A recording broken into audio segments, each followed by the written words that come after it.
इधरों शौक करवाइए जेड़े फड़े ने कल जो कल दाना पाता ना बाबा जी हाँ जी उदो बच्चा आके पहले तारा से बैठे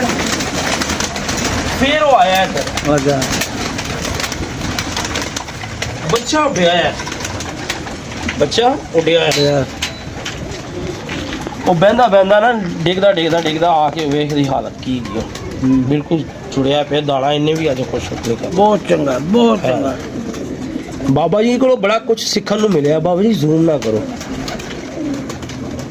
आप ही ना हो जाएगा जूम वापस कर दो करता ठीक है बाबा जी पूरा बच्चा आना हाँ जी पूरा बच्चा देखो यार ए गुलाई चेक करो किड्डा मेरी नज़र से तो यार बहुत अच्छा है हाँ जी की सोच अपनी है ही अच्छा है ही अच्छा है बाबा हाँ जी जी ਤੇ ਬਾਬਾ ਜੀ ਸਾਨੂੰ ਦੱਸਦੇ ਰਹਿੰਦੇ ਨੇ ਸਿਖਾਉਂਦੇ ਰਹਿੰਦੇ ਨੇ अच्छा बहुत अच्छा ਤੇ ਇਹ ਲੱਤਾਂ ਵੇਖੋ ਕਿੰਨੀਆਂ ਇਹਦੀਆਂ यार तुम कबूतर वेख लो हैं? उड़ा के वेख लो ਹਾਂਜੀ ਨਹੀਂ ਬਾਬਾ ਅਲੀ ਨੂੰ ਦੇਣੇ ਨੇ ਰੋਜ਼ ਦੀ ਵੀਡੀਓ 'ਚ ਅਸੀਂ ਅਲੀ ਦਾ ਨਾਂ ਲੈ ਲਈਦਾ ਇਹ ਜੁਮੇ ਨੂੰ ਬੁਲਾ ਕੇ ਨਾ, ਅੱਜ ਹੈ ਜੁਮਾ ਨਹੀਂ आज जुमा ਹਾਂ ਤੇ ਕੱਲ ਬੁਲਾ ਲਾਂਗੇ ਉਹਨੂੰ ਕਹਾਂਗੇ ਲੈ ਜਾ ਯਾਰ ਅੱਜ ਇਹ ਕਹਿ ਫੜਿਆ ਜੀ ਇੱਥੇ ਇੱਕ ਮਾਟੀ ਫੜੀ ਮੈਂ ਤਾਂ ਚੈੱਕ ਕਰਾਂ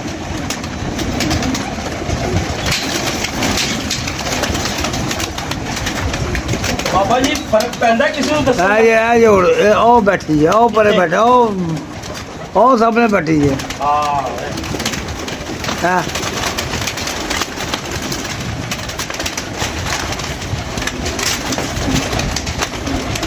यार क्या बात है यार गल बाबा जी फोन रहन देना लो यार चेक करो हाँ जी है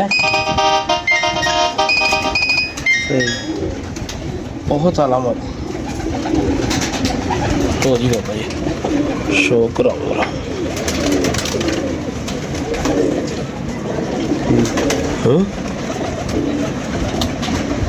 माशाल्लाह मैनू तो बड़ी अच्छी लगी है यार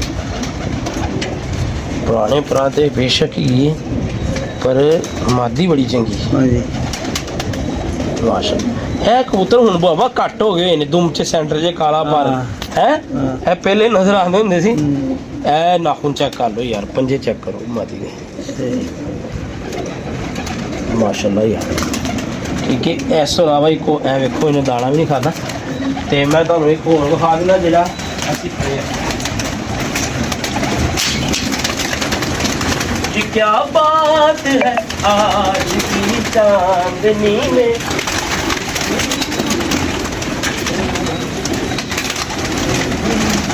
ये दिन चल यार